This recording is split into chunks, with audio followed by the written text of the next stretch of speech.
Peace, family. I want to talk right now about relationships and energy exchange. When two people enter into a relationship uh, and they become sexually active, it's a it's a soul connection. It's a soul contract between two entities.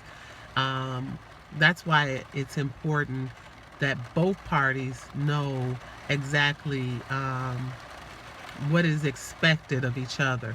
If they're in a monogamous relationship, if they're in an open relationship, if there's going to be more than one person in that relationship, like if he chooses to have two separate um, full relationships, those things need to be discussed. I'm not one that totally agrees with just monogamy. I don't believe that we were meant to be in monogamous relationships. Um, but that's up to the people.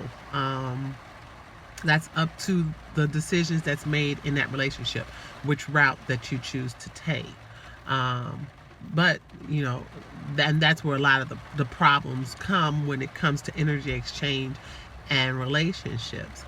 Um, because like I said earlier, when you have sexual interactions with each other, um, whatever it is that you are putting out and she is putting out is being sealed um, through the energy. It's an energy shield, so it changes uh, your energy field when you guys are around each other. Um, and this is what happens when unfaithfulness, when one person breaks that soul connection by being intimate with someone outside of that agreement. Um, this happens because, like I was saying on my other video, we leave residue with ourselves when we are in contact intimately or in close, contact with each other. Um, so we have that residue of somebody else's energy trace on us. And women who are in tune with that are able to pick up on that uh, a lot, especially uh, in intimate situations. Um, if the person is really very in tune, the more intuitive the woman, the more things she can pick up. There's no amount of soap that's going to remove feminine energy. And feminine energy, it could be smelled, it could be tasted, it could be felt, it can lurk into your dreams, it can seep into your spirit, and this person sometimes even can manifest themselves to you. And this is where you need to tread carefully when it comes to dealing with women who are in tune with their spiritual energy, because they know how to bring those things to them. They don't have to look through cell phones. They don't have to follow you. They will go about their day in any normal way, because they know that when you come back into their presence, that is how they'll know. And the same thing can go on with male energy. Male also are able to do the same thing, but the thing about males is more males tend to be sexually intimate with more than one person.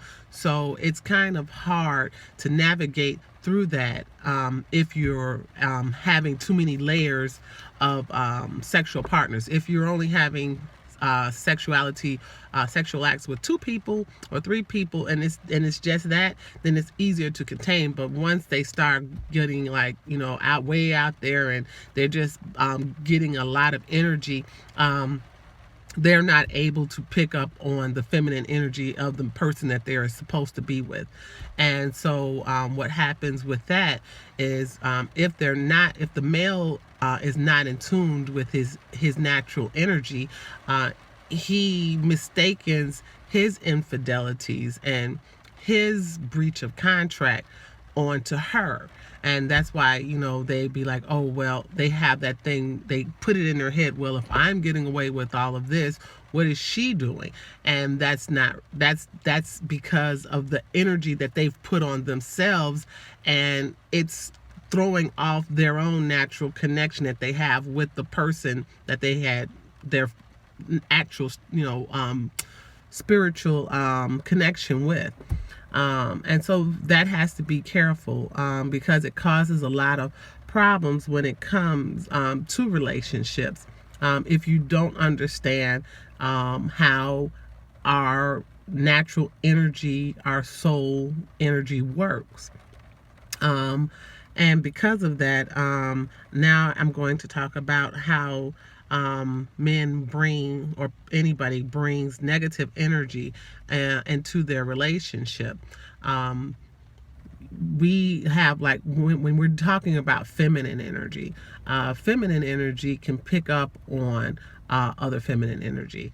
And if you, like, for example, your wife is in the bed sleep, and her husband is out working late, but instead of working late, he may be out with his secretary, or they may have a relationship, like we see on TV all the time. And when that happens, and then the husband comes back home and he lays into the bed, he unexpectedly brings the feminine energy that he just left into the bed of him and his wife. And the wife is able to pick up on other feminine energy. And because of this, if she's in tune, she will dream. It will manifest itself to her in a form of a dream while she sleeps, and it will nag her in her core that something is wrong, and she's not able to pinpoint it, and she doesn't know why she's feeling that way. And this is why, because the feminine energy has now penetrated the marriage bed, and now it has become tainted. And so, those are things that, we need to be more mindful of when we choose to break contracts. I don't think that there should be a such thing as cheating, because it's a contract. It's up to the two people involved to understand what type of relationship that they want to be involved in.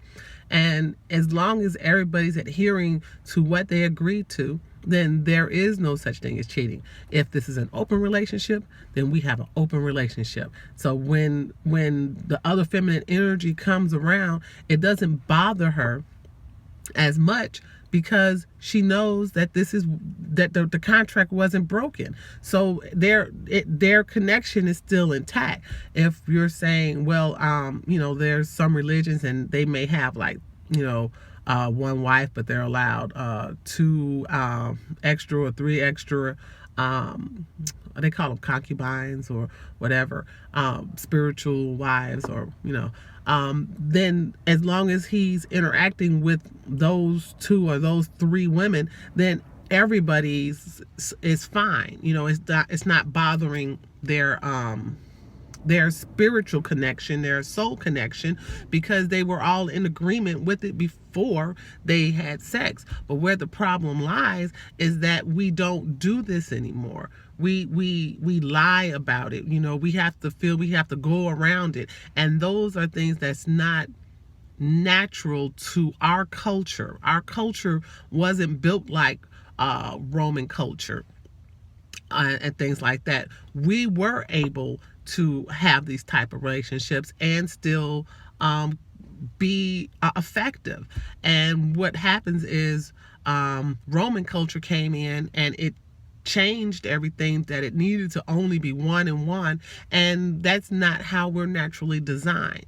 But we have to get back to our spiritual connections.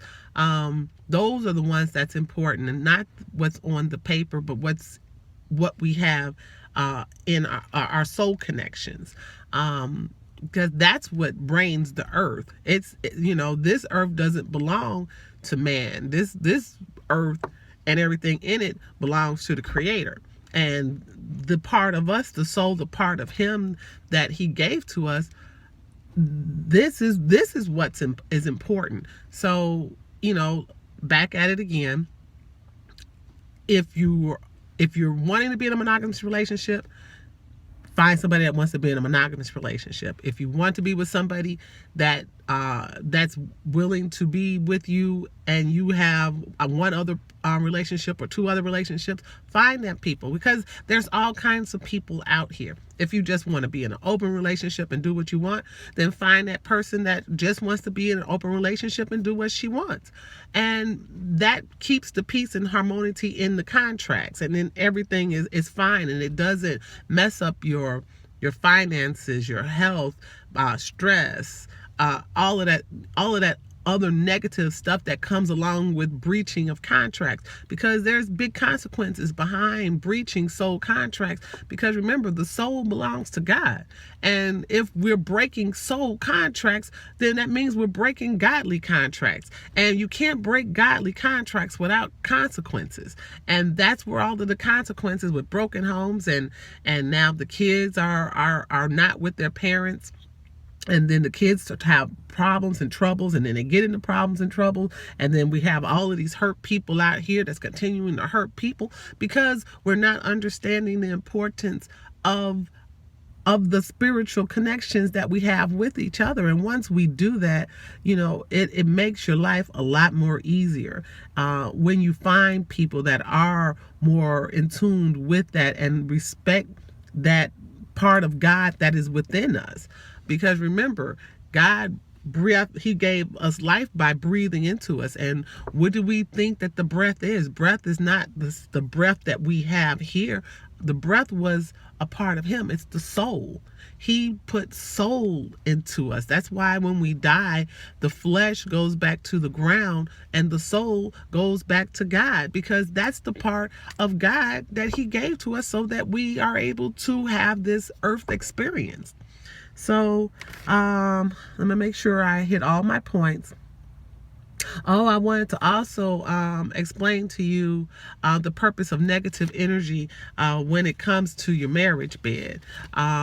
Women, that know, like, there's women that like to sleep with married men, and a lot of men may not understand, and they thinking, oh, it's good for them. No, it's not good for you. It's bad for you, and I'm gonna tell you why it's bad for you.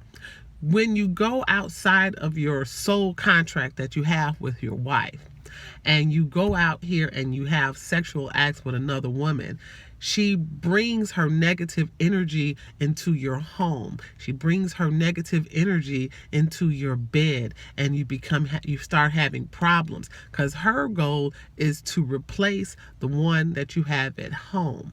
And if that is not what you're trying to do, then you need to be careful of the people that you're sharing your energy with, because that is exactly what's going to happen. They will come in here and they will they will keep messing with her feminine energy. They will give her reasons to keep going off, change her mood, make you dislike her, bring chaos and confusion into your house. And it's all because of the feminine energy, the negative feminine energy that you're bringing into your home. How do we remove negative energy? It's by going back. Like I said, our souls is from God. So if we broke our contract with God, what does it say? We repent. So we have to be honest.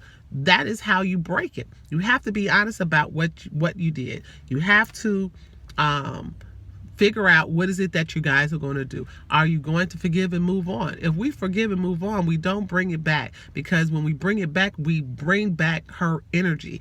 And so it's sort of like, when you say, I forgive and we're going to work on this, you have to do that, because that is you all cleansing your bond. You go out there, like I always say, you have to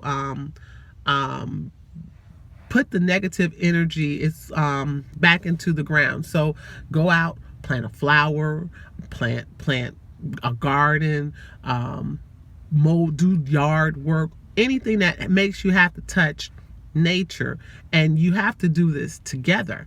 The man can't go and cheat on a woman and then go and he's gonna going out to the ballpark, play some softball, sit in the dirt and think he's good. No, it doesn't work like that, because the negative energy hasn't been neutralized. The negative energy, when you bring negative energy into something that you created with more than one person, that energy has to be expelled by the two people who are in the contract. So this has to be a joint effort.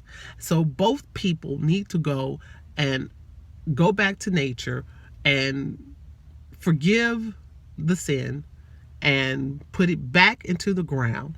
And that's how we remove that negative energy from our home, from our marriage bed, and things of that nature. Other than that, you're still going to have the problems. You're still going to have, the woman coming back saying, oh, I bet you saw her again. That's because that woman's negative energy is there and her feminine energy is still messing with your woman. And that's what men really have to understand. And a lot of people, we've gotten so far away from our natural spirituality that we don't remember these things. And we have to get back into remembering who we are and who we were before all of this. And we were very in tune with our spirituality. We were very in tune with how the universe works and things of that nature. So on that note, I think I said that. Yeah, I did. On that note, peace.